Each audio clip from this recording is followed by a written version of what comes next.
Iniciamos mais um Papo Aberto pela TV Canção Nova. E para darmos sequência ao nosso Papo Aberto, retorna à nossa bancada a doutora Regina Beatriz Tavares da Silva, que já está aqui comigo e que eu tenho o prazer de apresentar a você, que pela primeira vez está acompanhando o nosso bate-papo. Seja muito bem-vinda.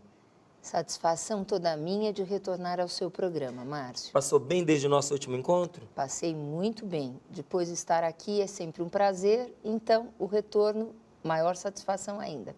Nós deixamos aberto uma questão e justamente por isso estamos aqui novamente, porque a gente tinha conversado que recentemente você apresentou a tese sobre a reprodução assistida entre pessoas do mesmo sexo, não é? Então, em primeiro lugar, uma curiosidade. Por que você escolheu esse tema para o seu trabalho? Escolhi esse tema por duas razões. Primeiramente, porque a reprodução assistida é um tema que, por si só, já merece uma análise aqui no nosso país, no Brasil.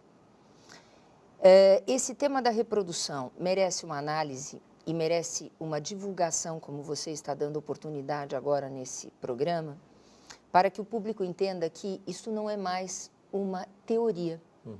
O que há uns anos atrás poder-se-ia imaginar que a reprodução assistida, ou seja, aquele procedimento de reprodução artificial feita por médicos em laboratórios, seja na barriga da mulher, seja in vitro, seja fora do corpo da mulher, né, no chamado vidro, né, ou proveta, né, o chamado bebê de proveta, era algo raro, algo excepcional, algo que não tinha a aplicação que hoje tem.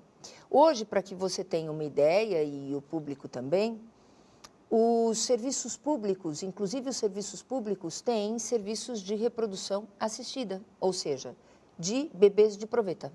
Então, isso está acessível até mesmo à parte mais pobre da população. Exatamente. É claro que no serviço público, com as dificuldades inerentes à prestação de serviços públicos, né, que não é igual à prestação de serviços privados, isso é uma realidade, que a gente espera que o Brasil evolua em todos os serviços públicos de saúde, né, mas já existe no Brasil em serviços públicos. E na rede particular existe um número imenso de clínicas, imenso, no nosso país, em todos os estados brasileiros, que aplicam as técnicas de reprodução assistida ou reprodução medicamente assistida ou bebê de proveta, ou seja, é uma técnica que se tornou até popular. E isto já é o motivo para pensarmos no tema. Certamente. Outro motivo é o fato do direito brasileiro não ter uma lei. O Brasil não tem lei sobre reprodução assistida. E toda a regulamentação desse tema é deixada nas mãos dos médicos, ou seja, daqueles que têm o maior interesse na técnica, na sua ampliação, na liberdade da sua utilização, porque é uma questão aí de ordem econômica.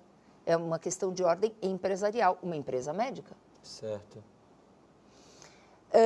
Existem, portanto, somente normas de deontologia. O que são normas de deontologia? São normas que dizem respeito aos médicos, porque são feitas pelos médicos. Como existem as normas de deontologia dos advogados, dos jornalistas, dos engenheiros, dos arquitetos, existem as dos médicos. Dizem respeito aos médicos e são feitas pelos médicos. Pois bem, a última resolução é a resolução 2013, de 2013. Então, é um número muito fácil de gravar. Podem entrar na internet, está acessível no Conselho Federal de Medicina, porque a resolução do Conselho de Ética é do Conselho Federal de Medicina, essas normas de deontologia são do Conselho Federal de Medicina. Então, no site do Conselho Federal de Medicina, está lá a resolução 2013 de 2013.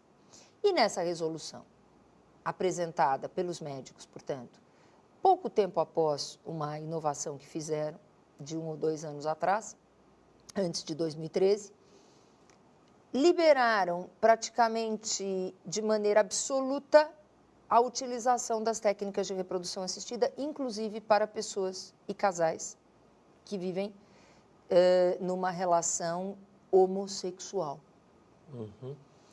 E, diante de uma série de conferências de que participei, palestras que dei, cursos na Faculdade de Direito da Universidade de Lisboa, eu fui estudar o direito português. No direito português eu encontrei a situação exatamente oposta. Existe lei bem feita, lei realmente com aplicação erga omnes em relação a todos, e não lei médica, e não somente normas de deontologia, que veda, que proíbe a reprodução assistida entre pessoas, em casais formados entre pessoas do mesmo sexo. Mesmo sexo. Só para a gente entender como é que isso acontece, porque, por exemplo, entre duas mulheres, a gente já imagina, porque se uma delas é fecundada, ela pode dar vazão ao desenvolvimento daquela gravidez e ter, como qualquer mulher, aquela criança dentro do relacionamento. Mas quando se trata de reprodução assistida entre dois homens, isso acontece como? Quais são as possibilidades? Por meio da chamada barriga de gestação, barriga de aluguel ou gestação de substituição. Tem vários nomes. Barriga de aluguel, gestação de substituição. Não se pode falar em aluguel segundo os princípios gerais do direito, inclusive do direito brasileiro, porque não há lei, mas há princípios gerais. Dentro dos princípios gerais, não se pode alugar uma parte do corpo. Não se pode vender o cabelo, não se pode vender o sangue, não se pode alugar uma barriga. Então, essa é uma vedação geral para todas as partes do corpo. Certo. Né? Não significa que haja lei para reprodução assistida, anote bem. Certo. Então, pelos princípios gerais, é impossível alugar. Mas, em sã consciência, imagine uma pessoa durante 9 ou 10 meses, porque na verdade são 10 meses completos, gerando uma criança e depois entregá-la a outras pessoas. Né? Será que sempre isto será um ato de gratuidade, com gratuidade, sem uma paga, sem um preço? Isso é uma grande questão, né? Que, obviamente, quando o Conselho Federal de Medicina regulamenta a gestação de substituição ou barriga de, digo eu, comodato, né? Porque seria uma sessão gratuita, diz que é vedada, né? a paga, né? O pagamento, certo. O preço, né? Que seria um contrato gratuito. Mas uma coisa é o que diz uma norma de deontologia, outra coisa é o que, na prática, tem uma lógica. Tem uma lógica. Mas só voltando, Márcio, rapidamente àquela minha parte primeira da exposição, por que eu escolhi portuguesa. isso? Porque conheci aí a lei portuguesa e fiz uma comparação na minha tese de pós-doutoramento entre o direito brasileiro e o direito português. Porque aqui no Brasil é muito corrente a seguinte fala: se a união homossexual, ou chamada também homoafetiva, é permitida pelo Supremo Tribunal Federal, num acórdão famoso que todo mundo sabe, que disse o seguinte, basicamente: o Código Civil tem que ser interpretado no capítulo da união estável como aplicável aos gays. Certo.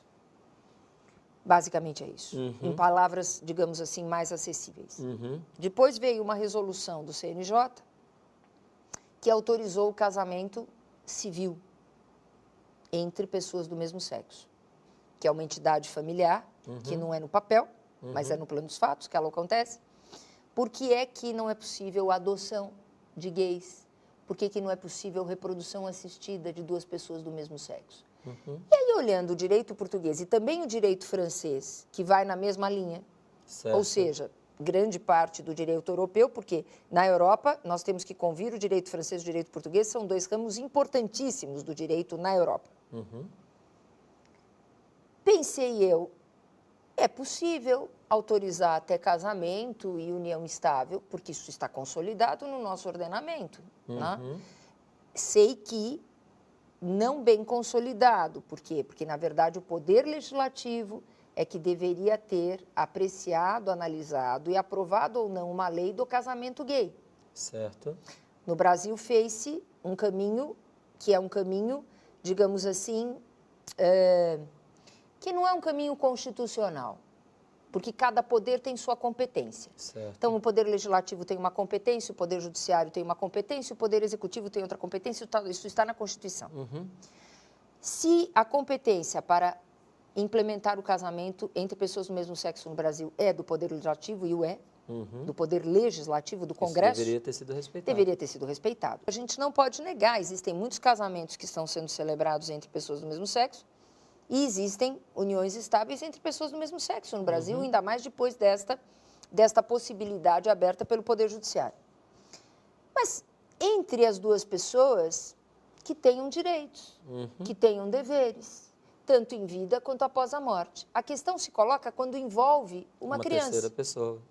E uma terceira pessoa, Márcio, incapaz de decidir. Uma criança não pode escolher se é adotada por um casal heterossexual ou homossexual, onde é que ela gostaria de ficar. Ou seja, ela é levada, ela é conduzida a um casal, seja gay, seja de um homem e uma mulher. Quando se fala da reprodução assistida, é mais grave. Porque quando se pensa em criança, já temos que refletir muito sobre o preconceito da sociedade, se essa criança ficará adaptada ou não. Não que os gays vão maltratar a criança, não é nada disso. Sim. Nada disso. Devem tratar, até, imagino eu, melhor uma criança do que um casal heterossexual. Não coloco em dúvida. Mas o problema é o que a sociedade aceita ou não aceita e os prejuízos para esta criança no decorrer da sua formação e da sua vida. Ou seja, já vai ser uma criança que vai ter um emblema. É filho de um casal gay. E neste emblema, este emblema não será honorífico, este emblema será pejorativo. Sabemos, é uma realidade, não adianta querer colocar um pano em cima e dizer está tudo bem, o Brasil aceita o casamento gay, a sociedade, portanto, aceita o casamento gay. A sociedade pode até começar a aceitar o casamento gay, mas não aceita filho de gay. E não é só no Brasil. Nos Estados Unidos, Márcio, existe notícia de que naqueles estados, dos Estados Unidos da América, em que o casamento gay ele foi implementado há mais tempo, com a possibilidade plena de adoção e de reprodução assistida, formaram-se guetos. O que significa isso? Como as crianças não se adaptavam na convivência com os filhos dos casais heterossexuais ou a recíproca era verdadeira, formaram-se isolamentos com escolas, centros de saúde, centros de lazer. Para quê? Para tirar essas crianças do preconceito, mas isso não é saudável. Pois é. É o isolamento, né? Como é que essas crianças vão crescer? Quer dizer, marginalizadas desde o início. Exatamente. Nenhuma das soluções serve. O que serve é que as pessoas ponham a mão na consciência e pensem. Eu digo as pessoas, o poder legislativo, eu digo o poder executivo, eu digo o poder judiciário, eu digo todos, em especial hoje em dia o poder judiciário, que põe a mão na consciência e diga: eu não posso pensar num casal gay como num casal entre pessoas do mesmo sexo quando se trata de envolvimento de uma criança. E na reprodução assistida, como eu comentava com você, é ainda mais grave, porque aí é uma procriação programada. Não é que tem uma criança abandonada que foi parar numa casa em que havia 2 homens ou que havia 2 mulheres que conviviam. Ela foi desenvolvida para isso. Programada. Programada. E daí você entra no que se chama hoje em dia, tem uma teoria bonita no direito, que se diz do adultocentrismo. O adulto como centro de tudo. Esquecendo-se que existe um outro ser que é indefeso, que é incapaz e que precisa ser protegido antes do adulto. Então, se as pessoas optam por um casamento gay, que fiquem por aí. Não queiram envolver outras pessoas querendo uma procriação artificial, ou reprodução artificial, ou uma adoção. Por quê? Porque é uma opção. Pensem antes nesta criança, pensem antes nesse futuro adolescente, neste jovem, o que será dele na sociedade, com uma visão imparcial. Certo. Porque, é claro, a gente imagina um casal gay que tem um filho, tem uma visão parcial. Consulte um psicólogo, o casal gay, consulte um assistente social ou sociólogo, consulte o seu conselho religioso. Consulte antes e acorde para saber o que acontece no país, o que acontece na sociedade e o que será, quanto será prejudicial para essa criança. E foi por isso tudo que eu escolhi esse tema.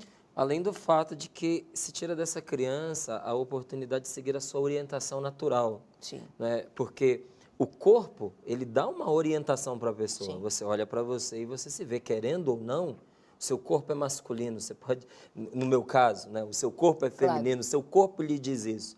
E dentro de casa você é confirmado nessa orientação por um dos cônjuges, seu pai ou a sua mãe. né? A menina, ela tem uma mulher dentro de casa pela qual ela pode se orientar, ela pode confirmar a sua orientação natural, ela pode ter uma outra referência além do próprio corpo para se desenvolver. Quando você coloca uma criança dentro de uma casa onde os dois responsáveis são do mesmo sexo, você tira isso dessa criança. Márcio, e tira mesmo. Vamos pensar deslocar, eu gosto muito de deslocar o assunto quando nós estamos tratando de um assunto polêmico, difícil, nevrálgico, como este. Pois bem, eu sou filha de um casal heterossexual, um homem e uma mulher. Tenho 57 anos de idade.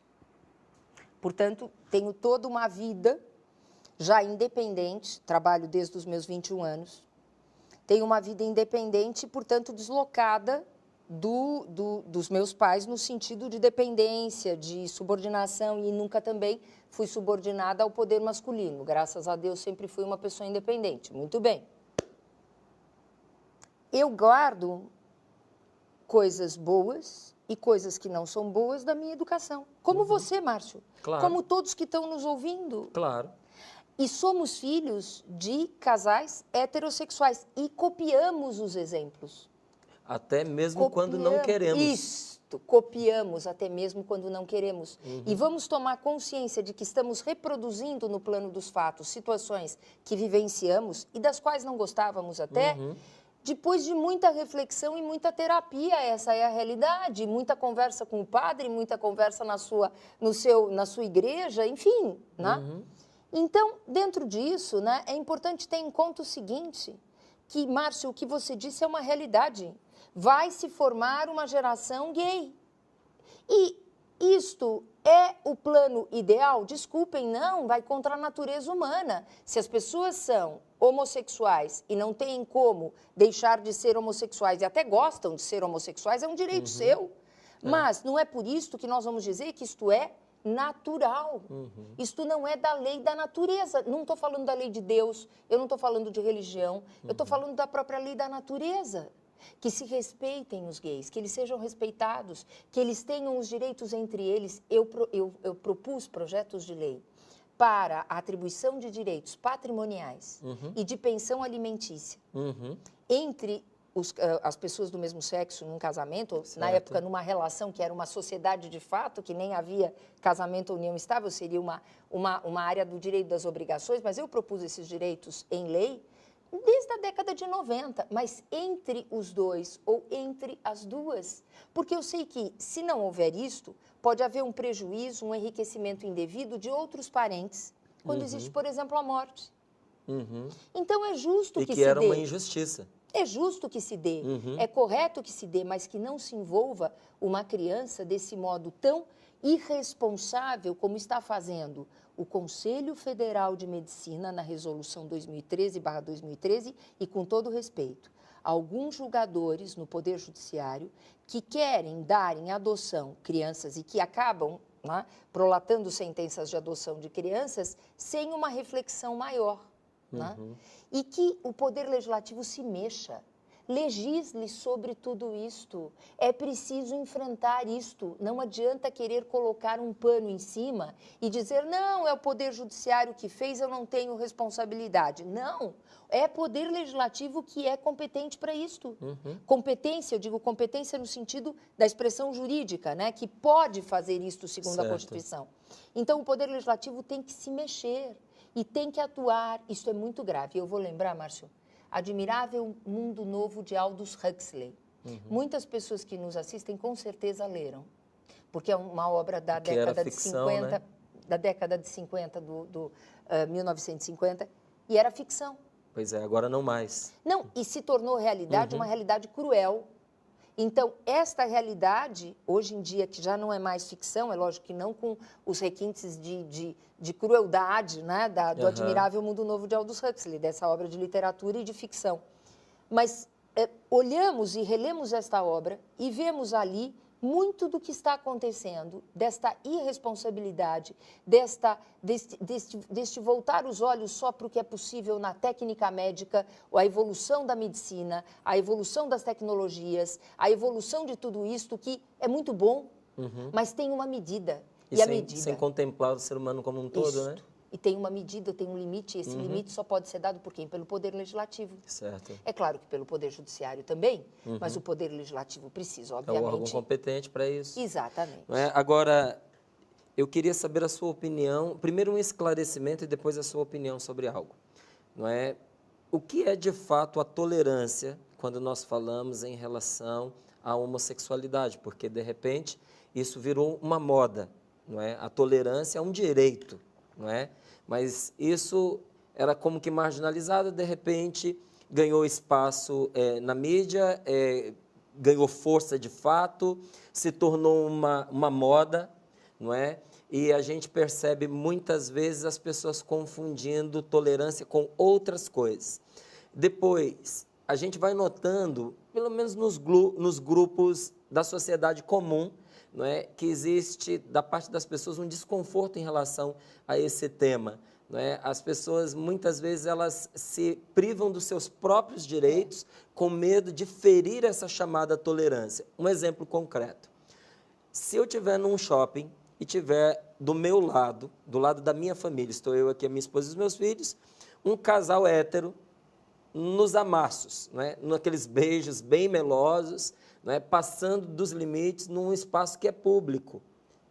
Se eu me sentir constrangido, eu vou sair do meu lugar e vou chegar lá e vou dizer, olha, por favor, vocês guardem essas manifestações de afeto para a intimidade de vocês. Como você e sua esposa guardam também. Exatamente. Porque não é? um casal hétero não vai ficar assim em público e não está indene de ser chamado a atenção. E não só eu faria isso. Grande parte da Claro. população o faria. Claro. Mas hoje, quando se trata de um casal homossexual, não me parece que as pessoas tenham a mesma liberdade de abordá-los e de fazer esta correção.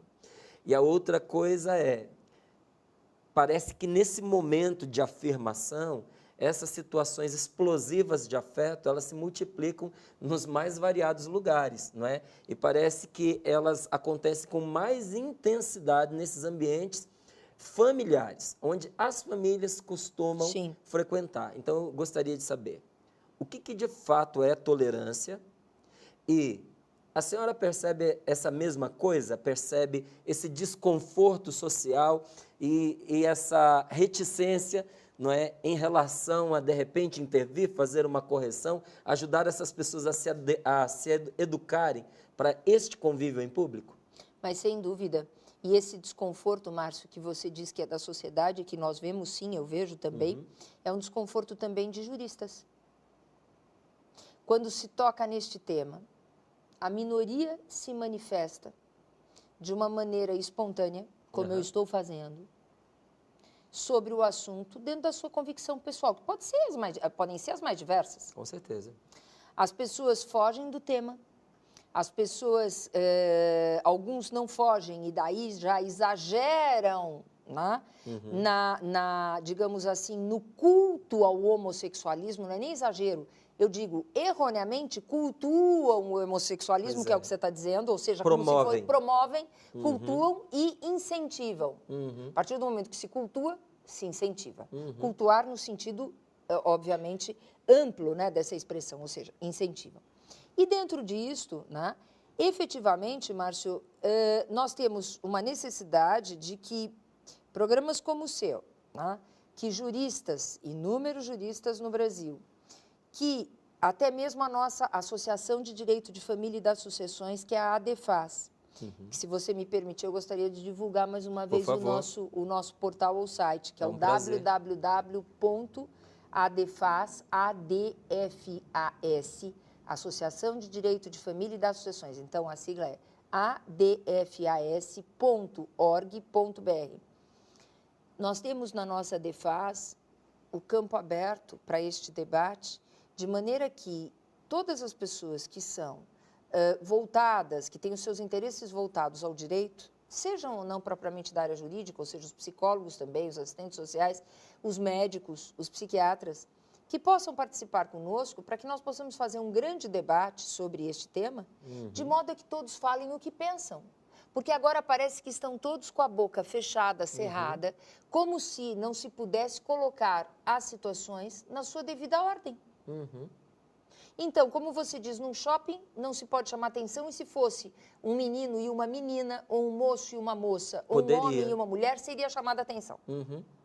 Não se pode falar sobre limitações de direitos que são inerentes às opções das pessoas. Uhum. Uma pessoa que é solteira, que não se casa, ou uma pessoa que se separa, mesmo que não seja por opção, mas por circunstâncias da vida, mas sempre tem uma grande dose de opção, a gente sabe disso, Claro. tem os seus benefícios e tem os seus bônus, portanto, tem os seus ônus, tem as suas limitações. As pessoas que se casam têm os seus bônus, têm os seus benefícios, no sentido amplo da expressão, especialmente material, né, de apoio, de consideração, de união, né? Mas tem também os seus ônus, tem os seus sacrifícios, tem suas limitações. A vida é cheia de limitações, hoje em dia parece que tudo pode. Não existe mais a possibilidade de limitar, então o direito serve para quê, Márcio? Pois é. O direito serve exatamente para organizar a sociedade, no sentido não ditatorial. Porque hoje em dia é a ditadura do homoafeto, ou homoafetividade, melhor dizendo. É uma ditadura da homossexualidade. Não. O direito serve exatamente para, dentro de um sentido amplo do que a sociedade pensa e até do que a sociedade exige, regulamentar as mais diversas situações de modo a limitá-las ou conferir-lhe direitos na conformidade dos anseios da sociedade. Não há lei nem há quem. Certo. Não há mais nem há menos. Eu vou lhe dizer o que eu entendo por tolerância nesse sentido, de uma forma prática para mim. Sim. E aí, depois do nosso intervalo, eu gostaria que você dissesse se isso é correto, se não é, e não tem problema nenhum de dizer que não está correto, tá bem?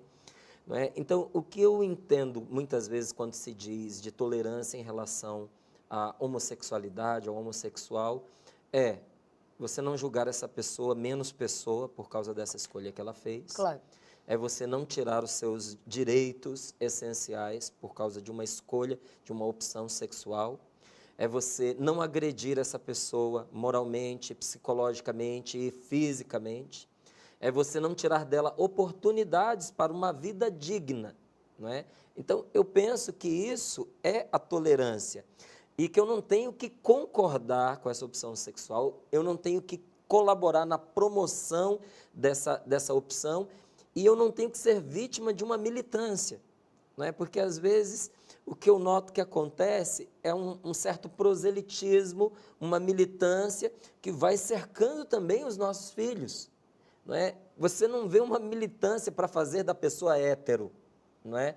Mas hoje a gente está vendo uma militância de uma proposta homossexual, não é? Eu, como pai, eu não me sinto à vontade com isso. Aliás, me sinto desrespeitado, me sinto muitas vezes lesado com isso que eu estou vendo acontecendo. Não é? Quando, de repente, vejo uma criança que tem uma orientação natural heterossexual sendo educada para a homossexualidade, não para a aceitação do homossexual, mas para a homossexualidade. A nossa produtora está me dizendo aqui que é preciso nós irmos para o nosso intervalo, não é? Se você quiser entrar em contato conosco e acompanhar de uma forma melhor, não é? Basta entrar na nossa página, facebook.com/papoabertocn, e você vai acompanhar com mais detalhes a nossa entrevista. E já voltando ao nosso intervalo, eu gostaria de ouvir a doutora Regina em relação a isso que eu coloquei.